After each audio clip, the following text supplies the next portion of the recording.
Ladies and gentlemen, this is America's Healthcare Advocate Show. Hello, America. Welcome to America's Healthcare Advocate Show. Separating fact from fiction. We're going to repeal it and replace it. And it'll be great health care for much less money. Can have the benefits that were promised to them without any change whatsoever.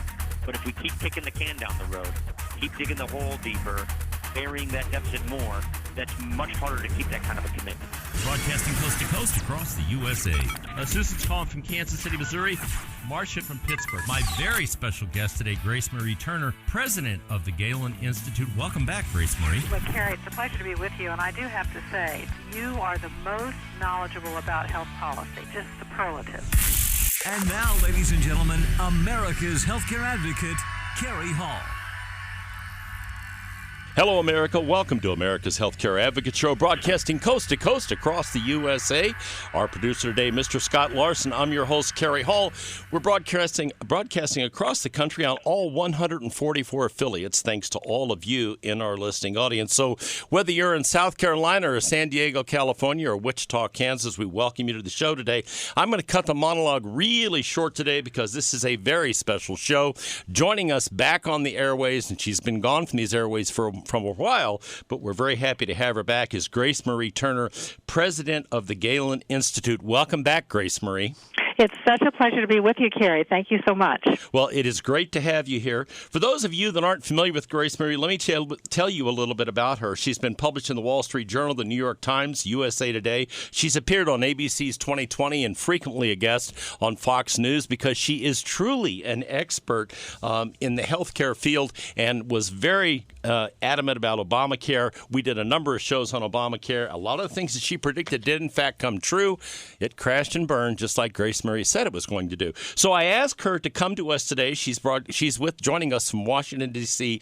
to talk about the American Health Care Act. For those of you that don't know what that is the bill that's going to repeal and replace Obamacare that Speaker Ryan has put in place. So, Grace Marie, let's just start by defining what the American Health Care Act is and how did we get to this point that we have this piece of legislation, and then we'll go through the process and talk about how it's actually going to flow through both the House and the Senate. Grace Marie? You know, this process is really all designed to fulfill the president's primary promise and the promise of most elected Republicans in Congress to repeal and replace Obamacare. This is absolutely primary. It is the reason that when the president first walked into the Oval Office on January 20th after being inaugurated, he signed an executive order giving people relief from many of the provisions of Obamacare. It is a reason that this is the major first piece of legislation making its way through Congress. This is a promise that they must deliver. And it has consumed Congress. And many people think, they've written this bill in the last few weeks. They've been working on this, on writing this American health care bill for 15 months. As soon as Speaker Ryan was elected Speaker in the fall of 2015, he began a process of developing serious policy proposals on a number of issues: healthcare, taxes, education, welfare reform, foreign policy, and he put his key committee chairman to work saying, you've got to come up with a unifying consensus plan. A number of members had specific bills. They pulled those together. Speaker Ryan released this last June, called the Better Way Plan, a detailed 40-page white paper. This is what we're going to do. Members of Congress ran on this in the fall in their campaigns. They built their own white papers around this. And so at that time, the staff in Congress began actually writing the legislation. That's the only way that they could possibly be ready to have been ready to have this bill be teed up so that was ready to pass. And, I think the president has bought into it. There have been a lot of machinations, sort of shaping it back and forth, but they knew they had to do two things. They had to repeal as much of this law as possible under the processes that they have to go through to do that. So we can talk about that.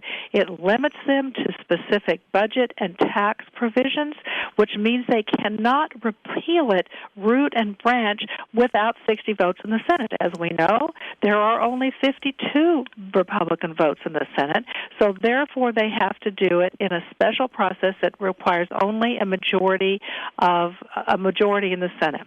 So when we hear Rand Paul, the House process as well. When we hear Rand Paul, when we hear Jordan, when we hear some of these other legislators come out, let's have a clean repeal. You can't do a clean repeal, and if you do, the consequences of that would be disastrous for the Republicans and for the American people, because this is a complex piece of legislation, and there are things in here that the general public has no idea, or even in this legislation originally, the Obamacare bill of 2,200 pages. Am I correct in that? That's right. And the clean repeal, George Stephanopoulos on the Sunday talk shows basically said, why don't they just do a clean repeal? Because millions of people would lose their health coverage. Republicans don't want that. They are being responsible government officials here. This bill really has three parts. The first thing is to repeal as much as possible of this law that is, by the way, failing Obamacare as we speak. Millions of people can't afford coverage. They're losing their insurance because there are no insurers offering coverage in their areas. So they had to repeal as much of it as possible. You cannot rebuild a new system on this failed structure. Then they had to make sure there is a strong lifeboat for the people that are on Obamacare now to make sure they don't lose their coverage while they are building a bridge to a new system. So it has three parts: repeal as much as possible, protect people in the meantime while they give people and states new options, and then create the infrastructure for a new system going forward. It's brilliant, and it does this in just, 150 or 200 pages, which is a tenth the size of Obamacare. When you're pulling back and trying to undo things, it does not have to be as complicated, and protecting people in the meantime is very important. So those three pieces are really the pillars of what the American health care does. Protect people now, repeal as much as possible of Obamacare, and create an infrastructure for a new system going forward. So when I see things like the CBO report, and of course, Chuck Schumer and the national media people like George Stephanopoulos jumping all over the CBO report, comes out and says 14 million people are going to lose their health care. I find this really amusing. In the first place, only 11.5 million people signed up by the end of open enrollment, and I think they've bumped that number up to about 12 million. So how can 14 million lose health insurance when only 12 million are actually signed up on the marketplace, on the exchanges for Obamacare? So that's myth number one. That's such a great question, Kerry, because the Congressional Budget Office ascribes these almost magical powers to the individual mandate. The most unpopular part of Obamacare, by the way, that says that we all have to purchase health insurance that government decides is right for us, no matter what the cost and no matter whether we want these benefits. But this individual mandate to them is the reason that everybody has coverage. They say, for example, that a couple of million people would drop coverage from Medicaid this year because the mandate goes away, even though Medicaid is basically free to people. And they say that 5 million people would drop out of Medicaid next year without the individual mandate. Almost all of the coverage losses, Carrie, are attributable, according to the CBO, to the fact that the individual mandate penalty would be zeroed out under the American Health Care Act. And you know why that's false? And this is fascinating. You know this as well as I do. There are almost 14 million millennials sitting out there who could get subsidies and sign up for Obamacare who choose to pay the penalty instead of getting the health insurance that this mandate supposedly is making them do, Grace Marie. It's that Exactly. And one of the things that this American Health Care Act will do is encourage young people to get back in by giving them more affordable coverage options.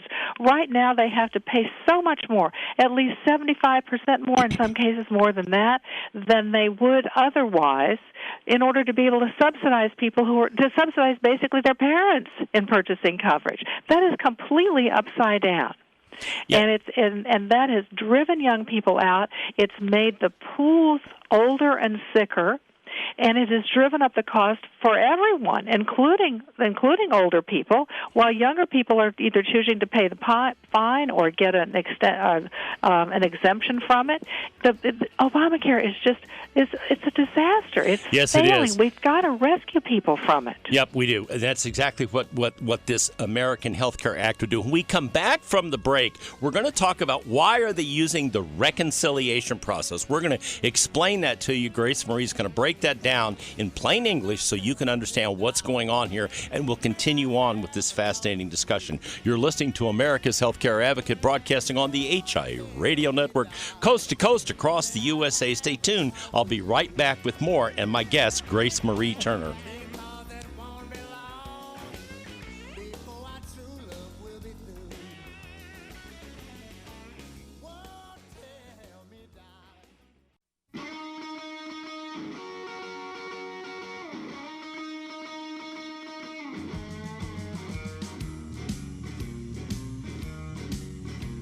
Welcome back. You're listening to America's Healthcare Advocate Show, broadcasting coast to coast across the USA. Here on the HIA Radio Network, you can find out more about us by visiting our website, americashealthcareadvocate.com, americashealthcareadvocate.com. Our producer, Mr. Scott Larson. I'm your host, Kerry Hall. Coming up this segment, we're going to continue this conversation with Grace Marie Turner, president of the Galen Institute. By the way, her website, if you want more information about any of this, we've also posted her position paper, if you will, on this on our website. But her website is www.galen.org. And there's a lot of information up there. It's a great place to go if you want to really know what's going on with all of this. She is right there in D.C. In fact, you were in the Oval Office not very long ago with President Trump. Am I right? I was. It was so interesting. I mean, he and Vice President Pence and HHS Secretary Dr. Tom Price are working so hard and working together as a team, tremendously engaged in helping members of Congress understand this bill, as well as a lot of interest groups. The president has nonstop meetings. Some of them don't even show up on his calendar because this one was put together literally at the last minute by Vice President Pence, with whom we were meeting, and just marched us into the Oval Office and talked with the president and got a picture taken. He is so engaged. It's really interesting to see this. Boy, that's not what you hear in the media, is it, Grace Marie? No, all you hear in the media is... members of Congress, we hear, Carrie, everything about this circular firing squad, and yes, it is going on, but one by one, members are understanding the bill better, understanding the processes, and understanding how this is going to work. This first bill is not the end of the story. This is the beginning of reforming health care in this country. And so they have to one by one, and they have to hear it in a way that answers their concerns about their constituents. It's a long process. There are 535 members of Congress. It takes a while. Yeah, it does. It's not going to happen overnight. What do they say about democracy? It's like making sausage. It's not very pretty to watch. Do not want to watch this being made. That's right.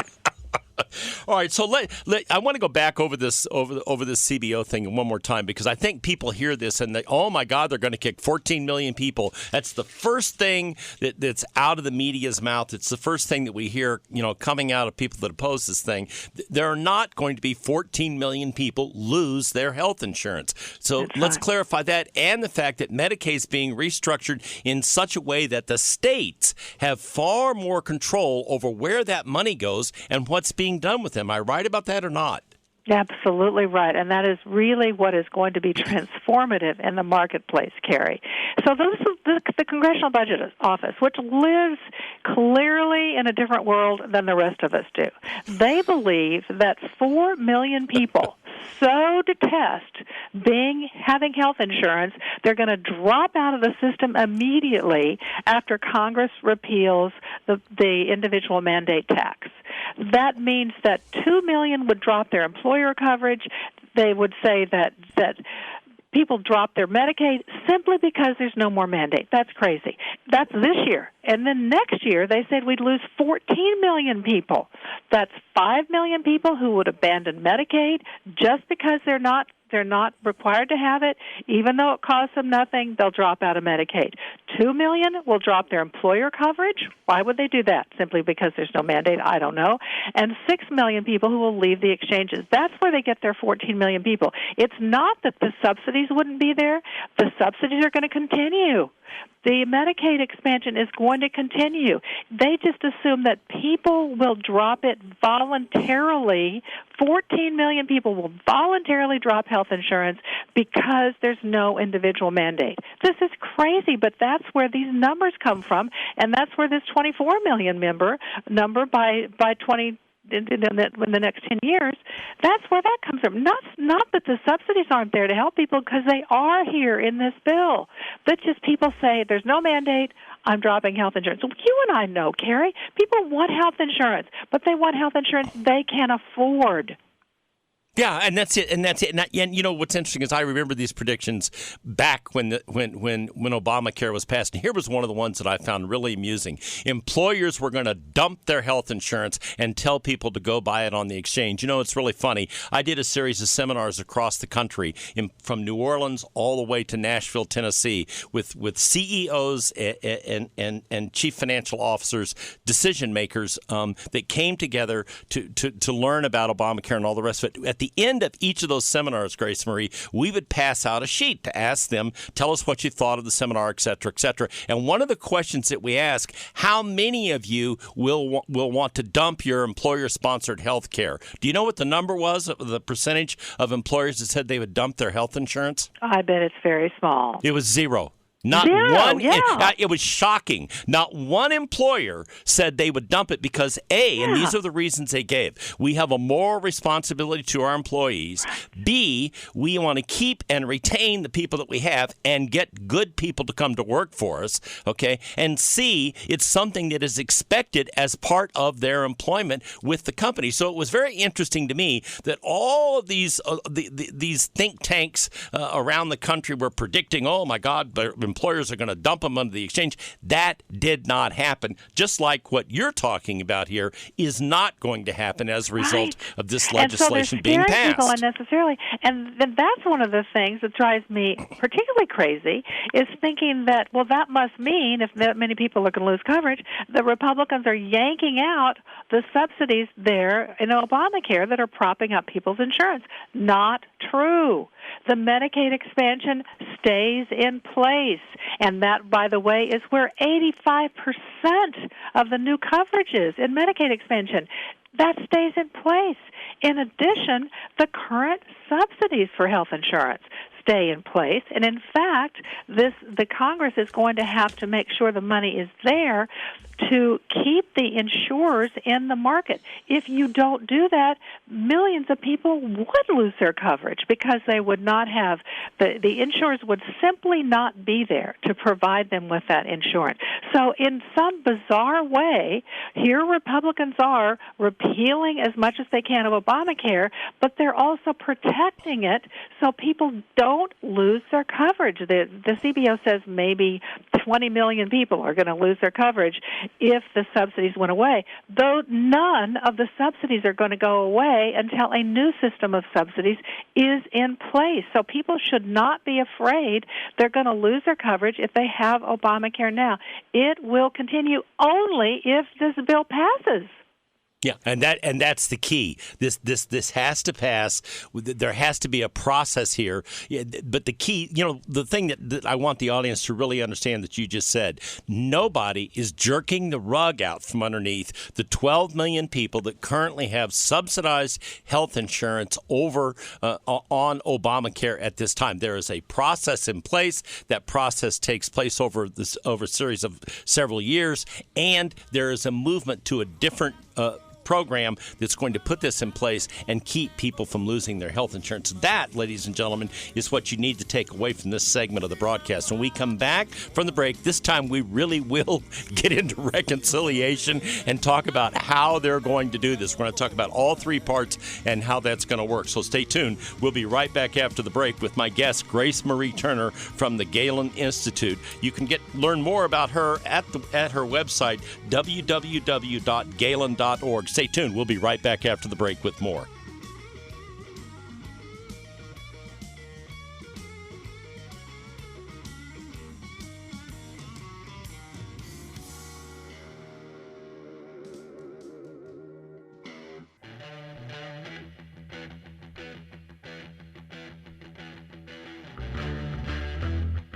Welcome back. You're listening to America's Healthcare Advocate, broadcasting across the HIA radio network, coast to coast across the USA. You can find out more about us by visiting our website, americashealthcareadvocate.com. Our producer, Mr. Scott Larson. I'm your host, Kerry Hall. Coming up in this segment, we're going to continue this fascinating conversation with Grace Marie Turner from the Galen Institute. Her website, www.galen.org. All of the things we're talking about are up there on her website. There's a position paper up there. She's constantly updating this stuff. You heard her in the last segment tell us about actually being in the Oval Office, meeting with the president, the vice president. She's very engaged in this, very involved on the Hill, very involved on the Senate side and in the executive branch, seeing that this thing gets through, explaining it, and obviously has a detailed knowledge of all of this. If you want more information on her organization, www.galen.org. That's the website. All right, Grace Marie, let's explain, because this is, I think people are very confused by this,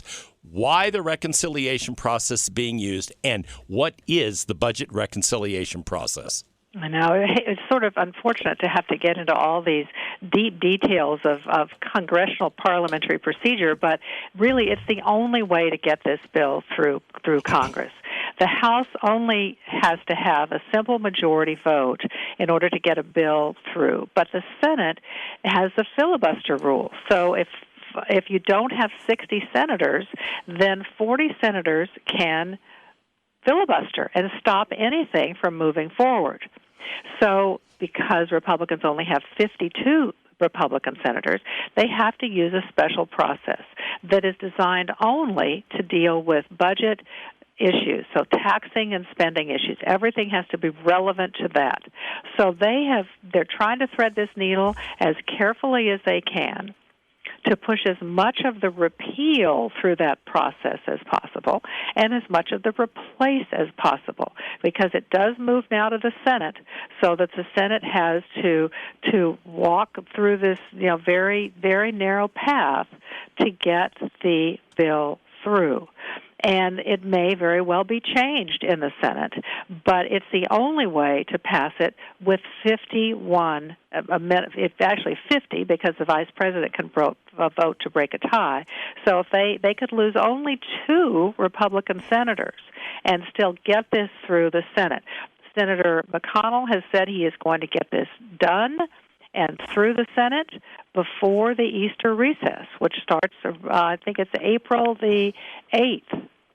Looking at my congressional calendar, April the 6th. And so they've only got a couple of weeks to be able to get this through the Senate and off the floor. Senator McConnell is the Republican leader of the Senate, is really a master at knowing how to work the processes in the Senate, but I'm telling you, the President and the Vice President are also going to be very engaged and have been, as we have discussed, in making sure the senators understand the importance of this bill. The issue, really, the bottom line issue, Carrie, is that because of everything being this backed up in Senate and congressional processes behind this health care bill, nothing else can go forward until they get this done, members are going to have one chance to vote on a bill that repeals as much as possible of Obamacare. Most of them campaigned on repealing Obamacare. Are they really going to vote against the only bill up before them to repeal Obamacare because it doesn't contain everything they want? I mean, that's crybaby stuff, because nobody ever gets everything they want in any bill before Congress. It is written literally by a committee, sometimes many committees, and everybody has to compromise. If members vote and stop this because they say it doesn't contain everything they want, they are defeating not only this bill, but tax reform going forward. A lot of other initiatives would be much more difficult to pass if this fails. It cannot fail, Carrie. No, and I agree 100%. Question for you, though. Do you see any of the Democrats migrating over to this? And I specifically call out Joe Manchin of West Virginia, maybe even Claire McCaskill, Heidi Heitkamp. Do you see any of these people migrating over? Because they are up for re-election, and the commercials are already running here in Missouri regarding McCaskill and Obamacare and all the rest of it. Do you think any of them are going to cross the aisle and get behind this to save their own skin in terms of the upcoming midterm elections? You're right, because there are actually 23 Senate Democrats up for re-election in 2018, which is really a lot. It's huge. Of the 33 that are going to be up for re-election. And 10 of them are in states that Trump carried. So they are very much over a barrel. But we are not getting any indication that Democrats will vote for this because their party leadership is just basically trying to hold them in line so that they don't lose a single Democrat. But I am hoping that some of the Senate Democrats, and in fact I'm going to write an article about this, that Democrats should see this is helping to rescue their beloved Obamacare. Without it, it's going to crash and people will be harmed. Why can they not see that this is a path forward? But I worry that in the Senate, Senator Schumer is just going to really whip everybody into shape and say nobody knows that Senate Democrats are ever going to get anything that they want going forward if they vote for this repeal and replace bill. But I'm hoping some of them break ranks because they need to for their own reelection. Well, they're not going to get anything they want done if they're not reelected either. So there's another side to that coin that Chucky can't do much about. Some Democrats lost their seats after the 2010 election. Barack Obama promised them if they voted for Obamacare, the voters would thank them. The voters threw them out of office. The same thing is true here. We've heard after 4 election cycles, people don't like Obamacare. They want it repealed and they want something better. If that's before them and they vote against it, what's going to happen to them in 2018?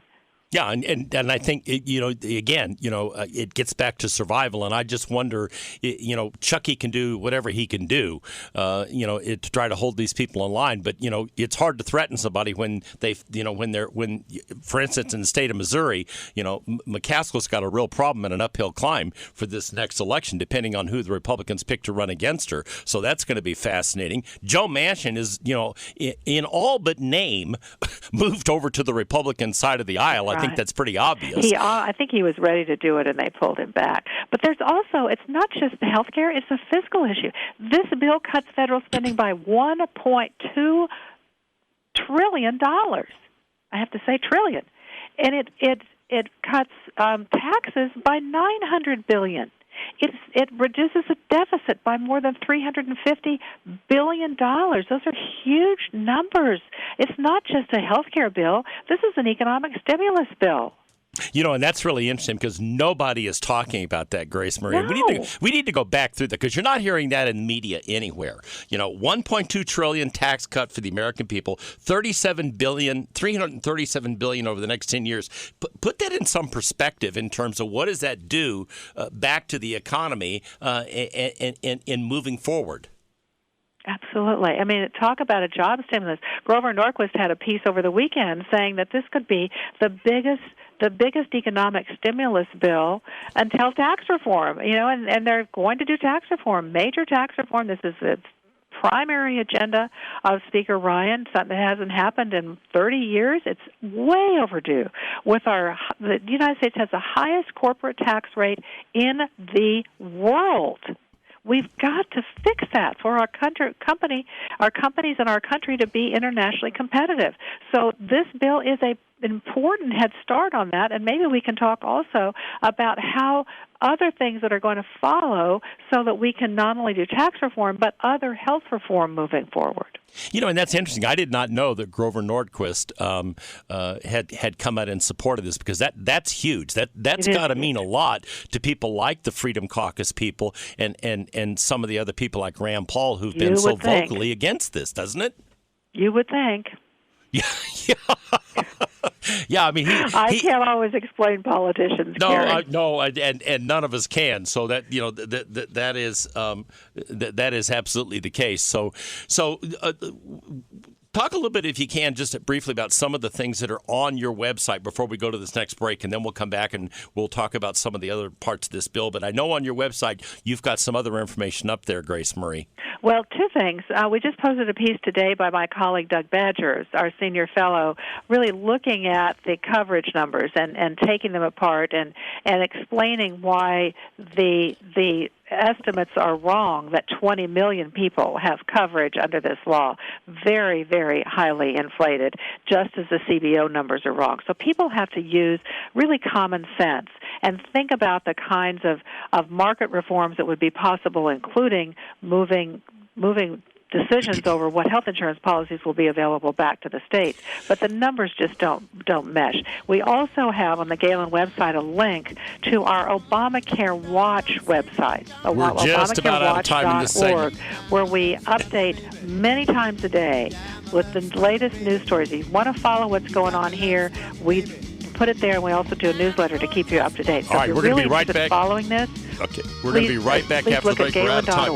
We're out of time in this segment. We'll be right back after the break. You're listening to America's Healthcare Advocate. Stay tuned. We've got one more segment left. We'll be right back.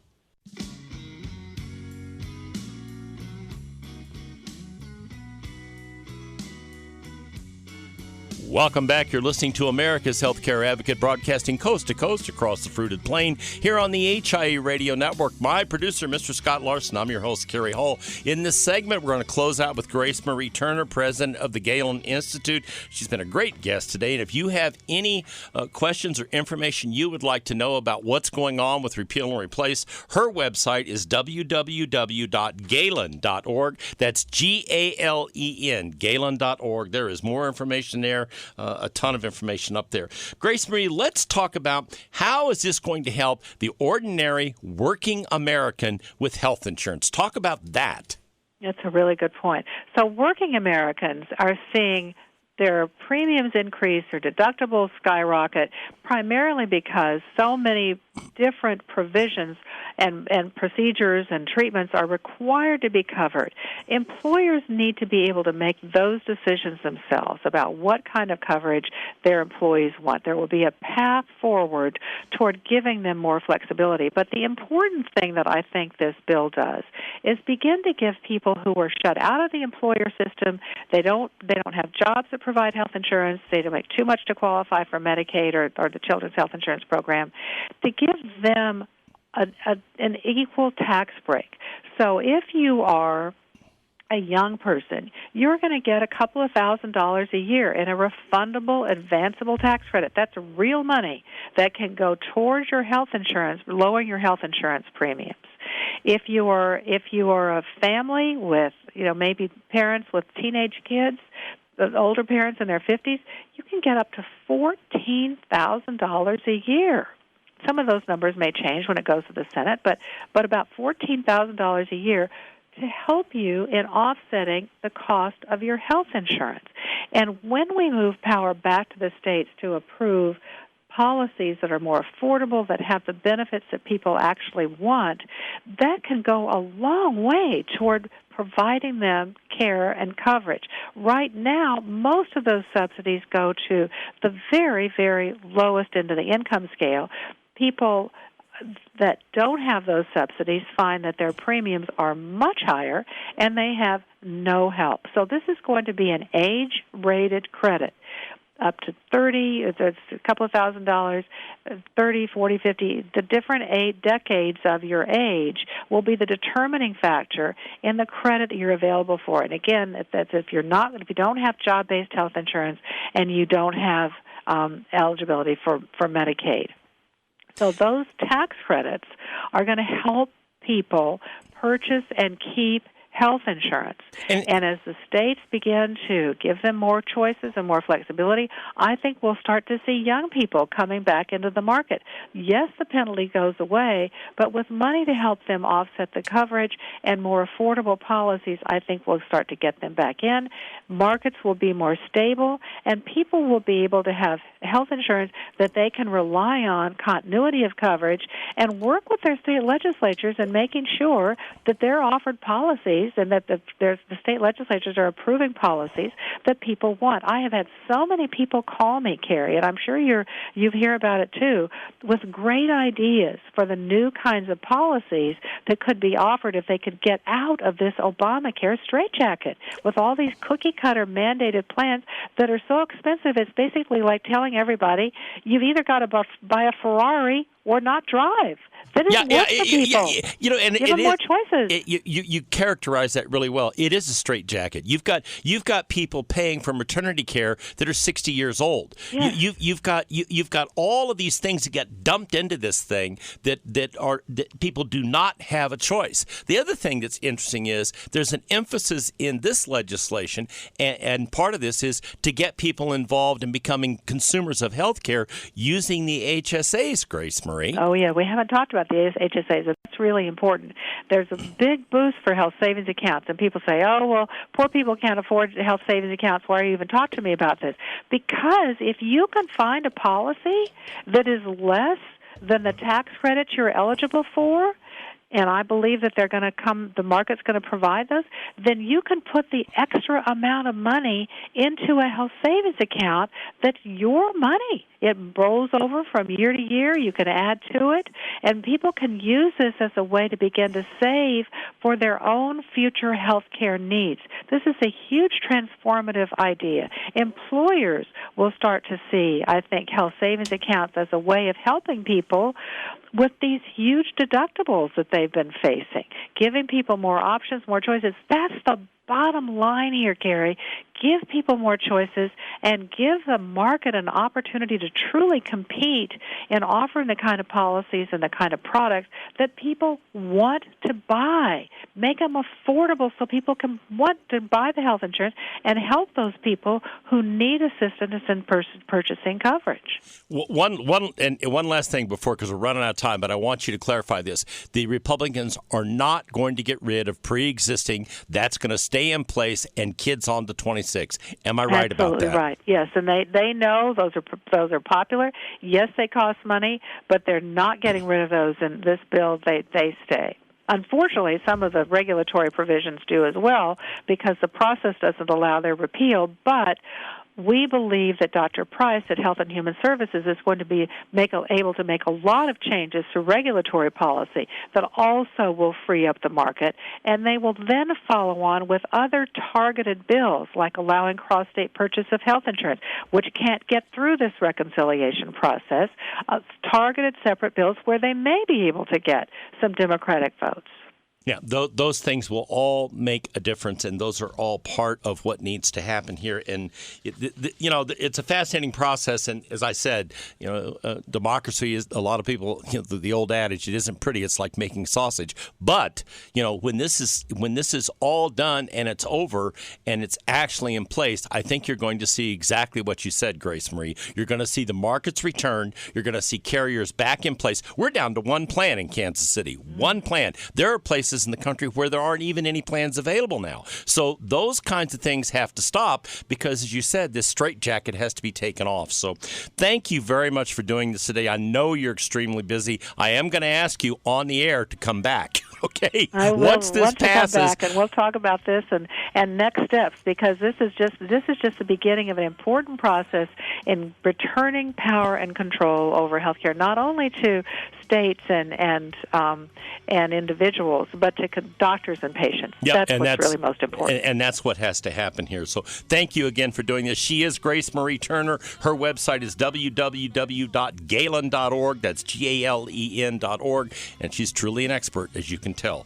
Thank you, ladies and gentlemen, for listening to America's Healthcare Advocate. Remember, friends, it's a funny thing about life. If you refuse to accept anything but the very best, you most often get it. Thank you for listening to America's Healthcare Advocate Show, broadcasting on the HIA Radio Network, coast to coast across the USA. Goodbye, America.